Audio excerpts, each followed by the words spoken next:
नदी। सलाम बिन रज़्ज़ाक़। नदी बहुत बड़ी थी। किसी जमाने में उसका पाट काफी चौड़ा रहा होगा, मगर अब तो बेचारी सूख साख कर अपने आप में सिमट कर रह गई थी। एक जमाना था जब उसके दोनों किनारों पर ताड़ और नारियल के आसमागीर दरख्त उगे हुए थे, जिनके घने साये नदी के गहरे, शांत और शफाफ पानी में यूं इस्तादा नजर आते जैसे किसी पुरजलाल बादशाह के दरबार में मुसाहिब सर न्योड़ाए खड़े हों। मगर अब दरख्तों की सारी शादाबी लुट चुकी थी और उनके टुंड मुंड खुश्क सूरत तने किसी कहत ज़दा इलाके के भूखे कंगाल लोगों की तरह बेरौनक और नादार लग रहे थे। नदी बहुत बड़ी थी और उसका पाट अब भी अपनी गुजरी हुई अजमत और वुसअत की गम्माजी करता नजर आता, मगर अब इस तरह खुश्क हो गई थी कि जगह जगह छोटे छोटे बेढंगे टापू उभर आए थे। हद नजर तक छोटे बड़े बेशुमार टापू। अब उन टापुओं पर कहीं कहीं खुदरो घास और जंगली झाड़ियां भी उगाई थी, जिनमें हजारों लाखों टिड्डे और झींगर शबो रोज फुदकते रहते।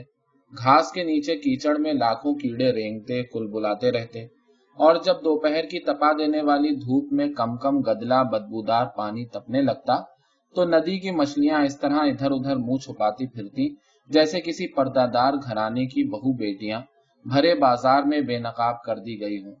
मछलियों की तादाद दिन ब दिन कम होती जा रही थी और टिड्डे, झींगर, कीड़े मकोड़ों और मेंढकों की तादाद में इजाफा होता जा रहा था। दोपहर ढले नदी के नीम गर्म गदले पानी से छोटे बड़े बेशुमार मेंढक निकलते और उन टापुओं पर बैठकर टर्राते रहते। मैं इस नदी का वारिस हूँ, बड़ा मेंढक। हाँ, आप इस नदी के वारिस हैं, छोटे मेंढक। इस नदी के एक एक टापू पर मेरा इख्तियार है। इस नदी के एक एक टापू पर आपका इख्तियार है। मैं चाहूं तो। बड़ा मेंढक मुनासिब दावे के लिए आंखें मटका मटका कर इधर उधर देखता और जरा से तवक्कुफ के बाद कहता, मैं चाहूं तो एक जस्त में इस चमकते सूरज को आसमान से नोच कर पाताल में फेंक दूं। आप चाहें तो। छोटे मेंढक धूप से अपनी आंखों को मिचमिचाते हुए हस्बे आदत बड़े मेंढक की तायीद करते कि बड़े मेंढक की खुशनुदी उनकी जिंदगी का वाहिद मकसद था। फिर पास ही के किसी टापू से एक मोटे पेट और पतली टांगों वाला कोई बड़ा मेंढक गंभीर आवाज में अपने किसी मकसद से पूछता, कौन है ये, कौन है ये अहमक? एक तर्रार मेंढक फुदक कर कहता, वही हमारा जलील पड़ोसी है, जिसके अजदाद हुजूर के कफ्श बरदार रह चुके हैं। ओहो, इस नमक हराम से कहो कि सूरज पर कमंद डालने से पहले हमारे कदम चूमे कि खुर्शीद हमारे नक्शे कफे पा के सिवा कुछ नहीं। उसकी लंतरानी के जवाब में किसी तीसरे टापू से आवाज आती, ये कौन गुस्ताख है, इसे आगाह कर दो, अपनी जबान को काबू में रखे कि हम जबान दराजों की जबानें यूं खींच लेते हैं जैसे मलकुल मौत जिस्म से रूह। खामोश खामोश, इस नदी का एक एक टापू हमारी जद में है। उसके बाद हर टापू से एक नई आवाज बुलंद होने लगती। हर आवाज पहली आवाज से ज्यादा तेज, हर दावा पहले दावे से ज्यादा बुलंदो अरफा। ऐसा शोर मचता कि बेचारी मछलियां खौफजदा होकर चाहे बच्चों की तहों में जा छुपती। दरख्तों की शाखों पर बैठे परिंद फड़फड़ा कर उड़ते और जिधर जिसका सींग समाता चला जाता। टर्रा टर्रा कर मेंढकों के गले रुंध जाते, फूल फूल कर पेट फट जाते और बीसियों मेंढक अपने ही बुलंद बांग दावों के वजन तले दब दब कर कुचल जाते। और फिर धीरे धीरे तमाम टापुओं पर एक खौफनाक सुकूत तारी हो जाता। न किसी मेंढक की टरटर, न किसी झींगर की झाएं झाएं। मगर ये सुकूत एक मुख्तसर से वक्फे के लिए होता। दूसरे दिन फिर मेंढक अपने अपने टापुओं पर जमा होते और फिर वही लाफ गजाफ। एक दिन इसी तरह बड़े छोटे मेंढक अपने अपने टापुओं से गला फाड़ फाड़ कर चीख रहे थे, एक दूसरे पर कीचड़ उछाल रहे थे, एक दूसरे को जलील कर रहे थे, गालियां बक रहे थे। मछलियां छोटे छोटे चाहे बच्चों में ऊपरी सतह पर तैरती इस लड़ाई को खौफ और हैरत से देख रही थी। छोटे छोटे कीड़े मकोड़े घास और पौधों की जड़ों में दुबक गए थे। नदी के किनारे फुदकती चिड़ियां दम बखुद इस बहस को सुन रही थीं। तभी नदी के एक गोशे में कुछ हलचल सी हुई। पहले तो सतह आब पर बड़े बड़े बुलबुले पैदा हुए और फिर देखते ही देखते कोई पानी की सतह पर नमूदार हुआ। ये एक बेहद बूढ़ा मगरमच्छ था, इतना बूढ़ा कि उसकी केचलियां झड़ चुकी थीं, दुम के दांते कुंद पड़ गए थे और उसकी पुष्ट पर बारीक बारीक सब्जा उगाया था। उसने अपनी पूरी कुव्वत से दुम को उस कीचड़ आलूद पानी की सतह पर दे मारा। एक जोर का छपाका हुआ और पानी के छींटे उड़कर दूर दूर तक पहुंचे। मुख्तलिफ टापुओं पर शोर मचाते मेंढक यकबयक चुप हो गए। सब अपनी पिछली टांगों पर उचक उचक कर उस आवाज की समत देखने लगे। आखिर सबों ने बूढ़े मगरमच्छ को देख लिया। सभी मेंढक बूढ़े मगरमच्छ का बेहद एहतराम करते थे, बल्कि बाज उससे खौफजदा भी रहते थे, क्योंकि उनके आबाओ अजदाद के मुताबिक बूढ़ा मगरमच्छ इस नदी की बदलती हुई तारीख का चश्मदीद गवाह था। उसकी उम्र का कोई अंदाजा नहीं था कि उसकी हस्ती सदियों के दोष पर कर्नों का फासला तय कर चुकी थी। तमाम मेंढकों ने टर्रा टर्रा कर बूढ़े मगरमच्छ की जय जयकार की। बूढ़े मगरमच्छ ने अपनी भारी दुम टेक कर और अपना लंबा चौड़ा जबड़ा खोलकर खुशी का इजहार किया। फिर रेंगता हुआ एक ऊंची चट्टान पर चढ़ गया। चट्टान पर पहुंचकर उसने नदी के इतराफ निगाह डाली। अब नदी कहाँ थी? वो तो बस चंद टापुओं और चाहे बच्चों का मजमुआ होकर रह गई थी। जगह जगह रेत के खुश्क तोदे उभर आए थे। कहीं कहीं गड्ढों में पानी के बजाय सिर्फ कीचड़ था। नदी के दोनों किनारों पर खुदरो घास जरूर उगी हुई थी, मगर पानी की कमी के कारण घास का रंग भी जर्द पड़ता जा रहा था। नारियल, सुपारी और ताड़ के दरख्त बांस के जंगल की तरह खुश्क और वीरान लग रहे थे। नदी की इस बदली हुई कैफियत को देखकर मगरमच्छ का दिल भर आया। करीब था कि उसकी आंखों से आंसुओं के झरने बह निकलते। उसने कमाले जब्त से उन आंसुओं को रोका। मुबादा नदी के ये बेजमीर बासी उन्हें हस्बे रिवायत मगरमच्छ के आंसू कहकर उनकी तस्दीक ना करें। फिर उसने अपने दीदे घुमाकर इधर उधर टापुओं पर बैठे मेंढकों को देखा। सारे मेंढक दम साधे बैठे थे। मगरमच्छ ने फुंकार कर गला साफ किया। भरभराई आवाज में बोला, ऐ नदी के बासियों, कभी तुमने इस बुलंद चट्टान से नदी को देखा है? तमाम मेंढक एक दूसरे की तरफ देखने लगे। फिर सबों ने बैक ज़बां एतराफ किया, नहीं, हमने इस बुलंद चट्टान से कभी नदी को नहीं देखा। देखो, यहाँ से नदी को देखो तो तुम पर तुम्हारे बेबाजार टापुओं की हकीकत आश्कार हो जाएगी। मगर हम वहां से नदी को क्यों देखें कि नदी तो हमारे लहू में जारी और सारी है।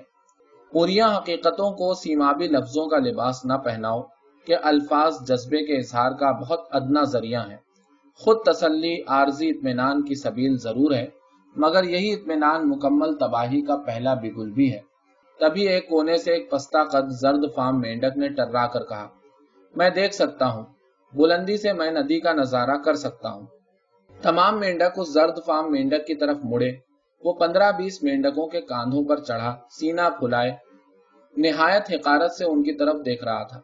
फिर उसने मगरमच्छ से मुखातिब होकर कहा, ऐ दानाए राज, क्या मैं इन तमाम सिफाली हस्तियों से सरबुलंद नहीं हूँ कि ये नदी करां ता करां मेरी निगाह की जद में है।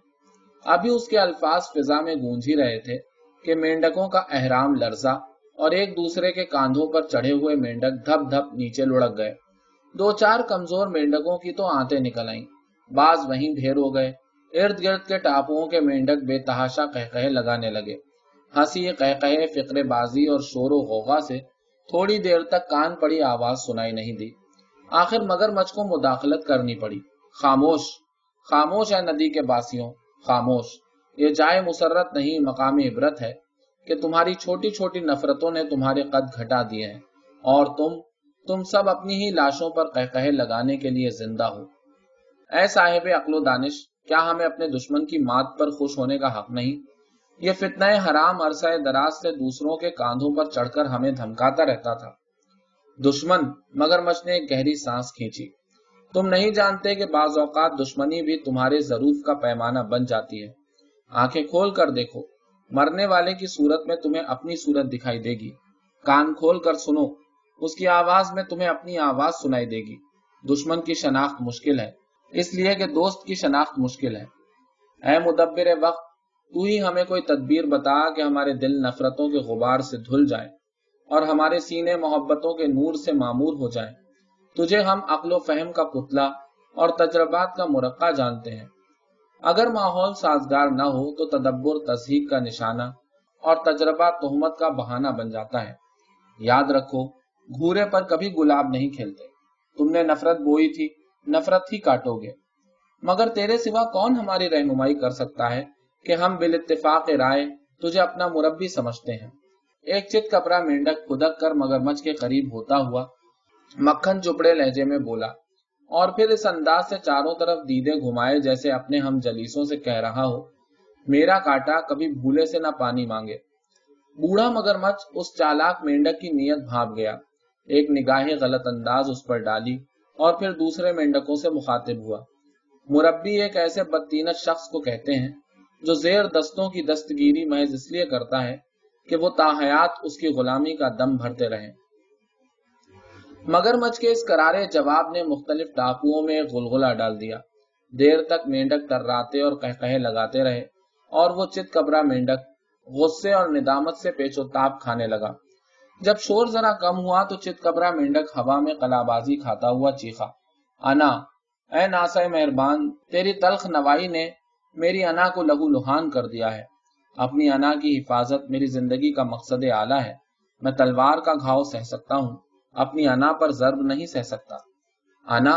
मगरमच्छ ने उस छोटे से मेंढक की तरफ गौर से देखते हुए हिकारत से कहा, चूंटी अपने मुंह में शक्कर का दाना लिए चलती है तो अपनी दानिश्त में 7 पहाड़ों का बोझ उस पर लदा होता है।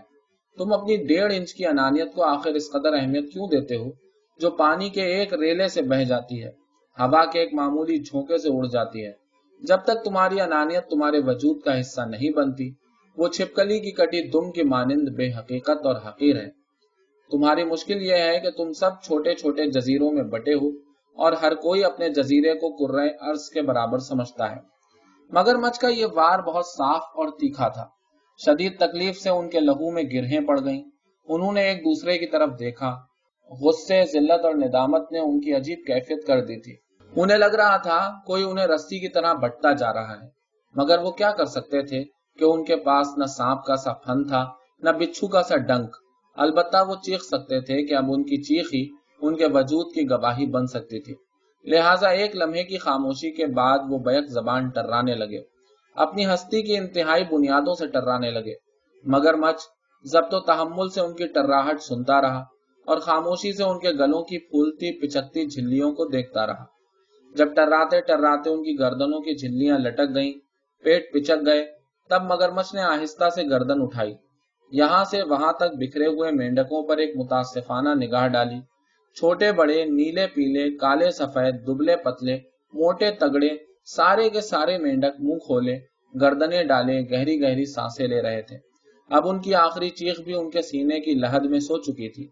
आखिर एक तवील वक्फे के बाद मगरमच्छ गोया हुआ, ऐ नदी के बासियों, तुम में से हर कोई खुदगर्जी के महवर पर फिरकी की तरह घूम रहा है। तुम्हारी नजरों में सारे रंग यूं गडमड हो गए हैं कि अब रंगों की तमीज मुमकिन नहीं।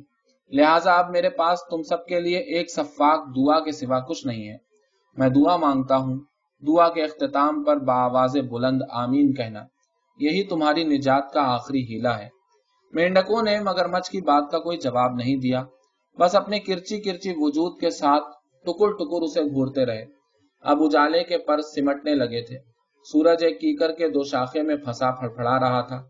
उसके खून की लाली कतरा कतरा नदी के चाय बच्चों में सोना घोल रही थी। फिजा में एक अजीब सी दिल को महसूस देने वाली उदासी बस गई थी। तभी मगरमच्छ ने आसमान की तरफ मुंह उठाया, आंखें बंद कर ली और दुआ मांगने लगा। ऐ बहरोबर के मालिक, ऐ खुश्की को तरी और तरी को खुश्की में बदलने वाले, जमाना बीत गया, ये नदी सूखती जा रही है और हम कि जिन्हें एक ही नदी के बासी कहलाना था, अलग अलग टापुओं में बट गए हैं। ऐ कतरे से दरिया बहाने वाले और नदियों को समुंदर से मिलाने वाले, हमारे रब, हमारी इस सूखी नदी में किसी सूरत बाढ़ का सामान पैदा कर, ताकि हम जो इन छोटे छोटे टापुओं में तकसीम हो गए हैं फिर इसी नदी में घुल मिल जाएं और इसके वसी दामन में जज्ब होकर इसी का एक हिस्सा बन जाएं। सैलाब, सिर्फ एक तुंदो तेज सैलाब। मगरमच्छ दुआ खत्म करके थोड़ी देर तक आंखें मूंदे मेंढकों के आमीन कहने का मुंतजिर रहा, मगर जब काफी देर गुजर जाने के बाद भी कहीं से आमीन की सदा बुलंद नहीं हुई, तब उसने आंखें खोल दी। इर्द गिर्द के टापू खाली पड़े थे। तमाम मेंढक नदी के कमकम, गदले और बदबूदार पानी में डुबकियां लगा चुके थे।